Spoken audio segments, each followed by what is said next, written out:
Hey folks, how's it going? Welcome back to the channel and welcome back to another one of our weekly Jeweler Richard discussion videos, and today we're here to talk about episode 8, The Angel's Aquamarine, aka episode 8, the one that snapped everybody's heart like a Kit Kat bar. Before we get into the video proper though, I do, as always, have to give a big thank you to those of you who shared last week's video over on Twitter. At Kisachan94, at YoRazuya at Diamond Yeeter, at Ascend Tea Leaf, at Anlo, at Elusive Fangirl, at Leahime, at Aeon Ru, and at Clear Chicken. Thanks so much for sharing last week's video, everybody, and if you too would like to have your name shouted out in next week's Jeweler Richard video, then be sure to share this video around on the internet and then tag me at JoJo Talks Too Much over on Twitter, and I will be sure to shout your name out in next week's video. Okay, so Jeweler Richard, my goodness. I'm really glad that everybody was so excited that I was coming back to talk about Jeweler Richard. Sadly, folks weren't as excited about Somali,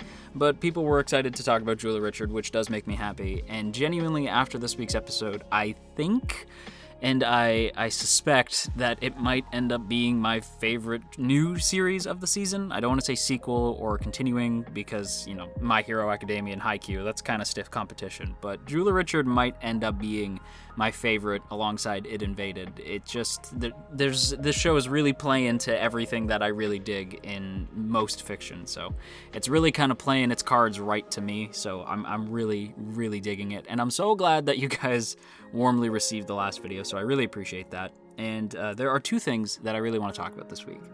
This week I want to talk about Seigi and Tanimoto, and then the other thing I want to talk about is Seigi and Richard. I'm going to go ahead and start though with Seigi and Tanimoto, because that is really the crux of the episode. The show, or rather the episode's title, is The Angel's Aquamarine, and that is very clearly in reference to our girl, Tanimoto. And I have to point out that this show is so good at the dynamic between the different characters that I am able, like most of the time, if I see somebody encroaching on one of my ships, I get nervous and angry. So in any other show, with any other writer, I would have been like, Tanimoto, you get your ass out of here. It's clearly about Seigi and Richard, but no. In this series, I genuinely like the dynamic between Seigi and Tanimoto, even though I do prefer Richard and Seigi. But Tanimoto is the type of character where she's strong enough on her own, and I was genuinely happy to see her get some more backstory, get a little bit more fleshed out as a character. And she really does strike me as somebody who is desperately trying to understand this whole love thing. It still sort of eludes her, in the same way that Seigi's trying to figure stuff out, and Richard's trying to figure stuff out, and our poor boy Homura is trying to figure stuff out, because yes, Homura has reappeared, which is genuinely a surprise for me. I hope we continue to see that. I hope we see characters from past one-off, or supposedly one-off episodes return, because Homura, if you don't remember, is the dude who was dating, shoot, I can't remember her name, but she was the girl who turned out to be gay, and Homura was just wanting her to be honest with him, and he ends up calling the marriage off, and she's able to kind of be herself, which it was a beautiful episode. And the fact that Homura came back, I was like, oh, good for Homura. Like maybe him and Tanimoto are like really into each other, and that sucks for Seigi, but like maybe things will finally work out for Homura. No, that is not how things go. But Homura is a good man. Like, he can tell that Seigi is interested in Tanimoto, and Homura is not really that interested in Tanimoto. It seems like their parents are more excited about this whole marriage thing than they are. They're mostly just kind of doing it because that's what their parents want. They're kind of going with the flow. And I don't know, I kind of respect that Homura is the type of dude who's like, I really get the vibe that Tanimoto's not into this, and I'm also not into this, so I'm gonna help Seigi kind of like line up so that he can like really nail this conversation and hopefully get her to call the marriage off. And yeah, Homura and all the different characters, honestly, are all trying to really come to terms, like I said earlier, with the concept of love. And I think that's what I'm realizing as the show goes on, that's what the show is really, it's like an undercurrent throughout the whole thing, that Seigi constantly mentions, like, no two diamonds are alike. Every gem is different.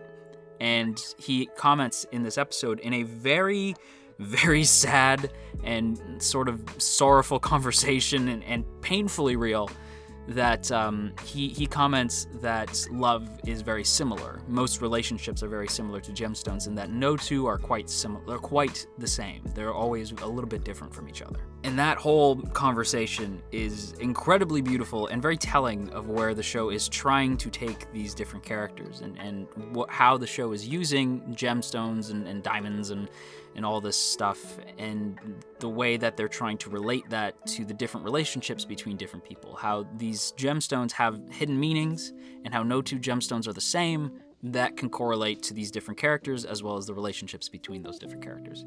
And I felt like it was relayed strongest with the Seigi and Tanimoto conversation, both the first conversation and the second one, where they kind of depict Tanimoto as being this absolute angel who Seigi has to work up the courage to talk to. And it's just so beautifully done. I can't stress enough how much I loved the conversations between Tanimoto and Seigi, especially the second conversation. It had excellent use of background design and just absolutely did wonders with the visual cues, because when we first see Tanimoto and Seigi talking, we get like this backlit, like she looks like a friggin' angel, and he runs up the stairs and he talks to her, he gives her the aquamarine. And then the rest of the conversation, where Tanimoto kind of explains that she's glad that Seigi had said that to her, that, and if it was anybody else who told her to call off the wedding and that love is still out there, she would have just blown it off. But because it's him, she feels comfortable telling Homura that she's going to call it off, and she calls him a hero of justice again. But he doesn't tell her. He doesn't tell her his feelings. And when we realize that he's not going to, we change the position of the camera from the backlit, like, oh my god, everything's sunshine and rainbows, to a more realistic color palette, a more realistic lighting, and it feels a little bit more grounded. It was really excellent use of visual cues. However, now I want to transition into talking about the Seigi and Richard stuff this episode, because oh my god, we have a very, very bittersweet scene between Richard and Seigi. And it's basically Richard telling Seigi about this woman who he was very much in love with. It was one of the first people who didn't just comment on his appearance and wasn't just talking about how pretty he was and yada yada. It felt like the first person who he really connected with, and he actually really fell for this girl. And eventually the girl came to realize that Richard's great grand uncle or grandfather or something or other, that Richard was basically going to come into a lot of money. And the girl broke up with Richard because she didn't want to run the risk of one day choosing the money over Richard. So she'd rather break up with him now than have that sort of corrupt their current relationship. And from what we gather, Richard says nothing, because he basically tells Seigi, like, what would you have said if you were this guy? Like, pretending as though they're not freaking talking about Richard. And Seigi's like, well, I guess I would have asked her to stay, but that's really difficult to do. And that's true. It seems easy to be like, just tell her you like her, but like at the same time, it's easier said than done. You can't just like waltz into a situation and shout your feelings to the high heavens because you're scared of being vulnerable like that. Anybody would be. Not just Seigi, not just Richard, anybody has a difficult time expressing those sorts of emotions. And so I really respect how honest and raw and real the show kind of treats these different conversations between the characters, the different relationships, and the sad, bittersweet conversation between Richard and Seigi is the absolute peak of that. Richard comments at one point a Machiavelli quote, basically saying that most people regret the things that they didn't do instead of the things that they did. And that's very true, especially for this episode. And I can't help but feel like this plays into why Richard ultimately takes off towards the end of the episode. And that's that I think Richard, after that conversation with Seigi, basically is Richard realizing that Seigi's trying to be with Tanimoto. I think Richard, I don't know if there's like romantic feelings here, but whatever it is, the relationship between Seigi and Richard, I would like it to be romantic. I don't know if it's necessarily romantic, but if it was, or even if it isn't, I think that these are two people who have a very special bond. They're two people who very much care for each other a great deal in a very short amount of time. They've grown incredibly close, and they just make each other better. It's a very simple dynamic, but a very important one, and I feel like that relationship maybe actually gave Richard some confidence. At the end of the episode, Richard says, like, you trust people too much, and sometimes that might hurt you, and I hope you can be strong, and yada yada, but I don't think this is permanent. On the storefront, it says temporarily closed. The plant says please take care of for a while. I think what's happening with the ending is that Seigi has sort of rubbed off on Richard, that sort of confidence, that hero of justice, that trying your best and being a little bit brash and a little bit brave. I think that's sort of kind of connected with Richard, and I think Richard is probably going back to London to confront the demons of his past. When we see him at the airport, one of the signs says a British airline departing for London. There's a bunch of other places, like I think Seoul and Busan was another one.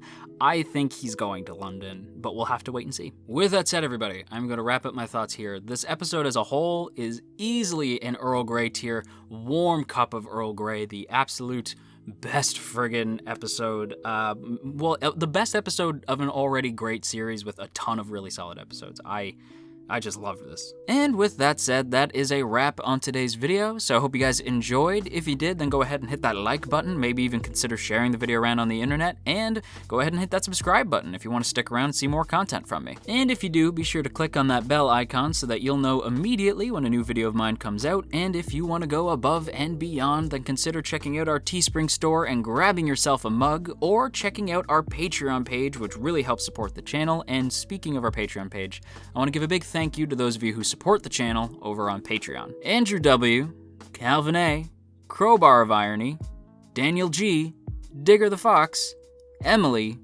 Ionos, Urza, Ginkotaku, Godzilla Fan, No For Nothing, Maria Teresa, Marshall B., Mirth Mouser, Cell, Shadow Creative, Stephen G., Sakochi, Tristan G., and Veridin. A huge thank you to all of you who support this channel over on Patreon, and if you too would like to join the T Squadron, then be sure to check out the link in the description to check out our Patreon page and get access to our Patreon exclusive Discord for as little as $1 a month. And with all that said, I want to once again thank you guys so much for watching. I hope you have an awesome day, and if you are feeling stressed out today, then you go have yourself a warm cup of tea, and I will talk to you all again real soon.